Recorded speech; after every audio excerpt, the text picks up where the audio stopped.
Je, ni mzunguko gani wa eneo la kuweka kitalu? Yaani ili uweze kuweka kitalu, kitalu kinatakiwa kiwe vipi? Kitalu inatakiwa kiwe katika muundo gani? Naomba nisikilize kwa makini. Kitalu cha kwanza nitakiwa ujue kwamba hairuhusiwi kuweka kitalu katika eneo ambalo lishawekwa kitalu kwa miaka 2 mfululizo. Hii inapunguza uwezekano wa mche kupatwa na minyoo fundo. Hii minyoo fundo kwa Kiingereza tunaita nematodes.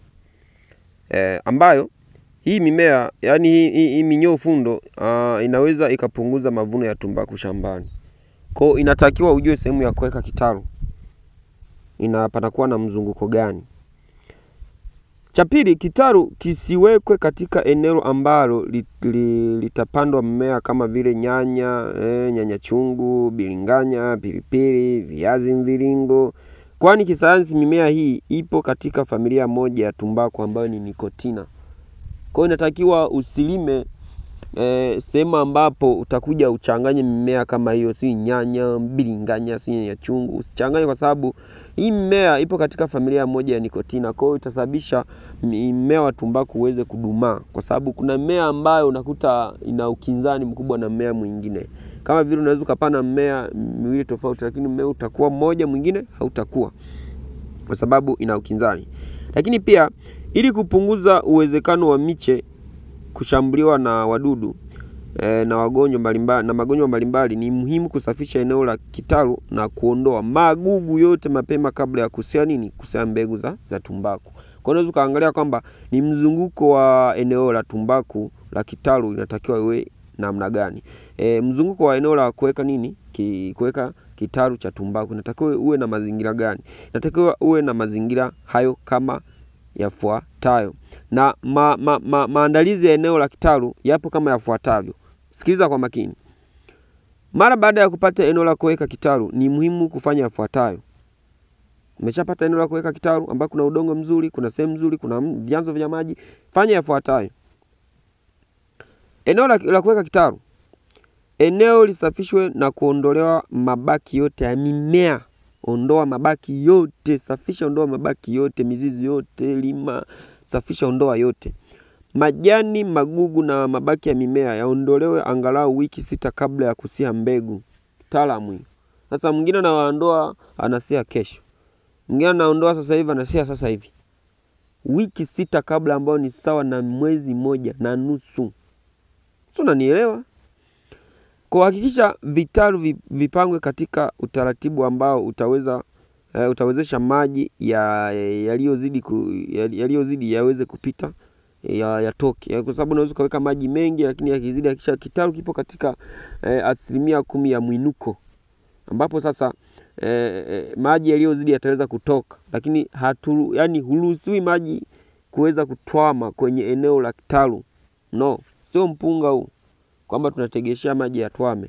Hii ni tumbaku. Kwa maji haitakiwi yatwame. Zile mbegu ya kitwama zitanyauka. Kwa hiyo sasa, kitu kingine, epuka eneo linaloweza kuleta kivuli kwenye miche kitaluni. Epuka sana kitu kama hicho. Eneo ambalo litaweza kuleta kivuli, inatakiwa sehemu epuka, kwa sababu itakuletea hasara kubwa badala ya faida. Angalizo sasa. Baada ya kupandikiza mche yote ya tumbaku shambani, panda marejelea yale. Mimea hii itakusaidia kurutubisha udongo, kupunguza uwepo wa minyoo fundo katika eneo hilo.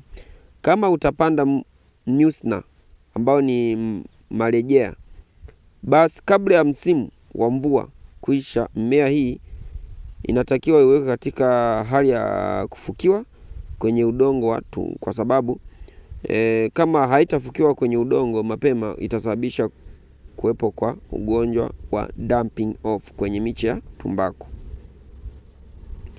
Yaani iko hivi, marejea na msna ni vitu ambavyo kwa namna nyingine vina faida, endapo sasa ukisikiliza kwa makini.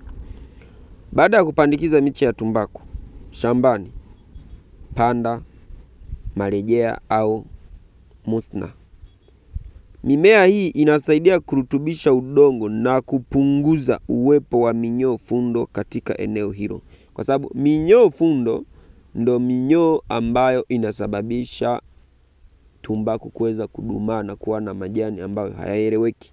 Kwa hiyo sasa katika eneo hilo kama utapanda mnyusna au marejea, basi kabla ya msimu wa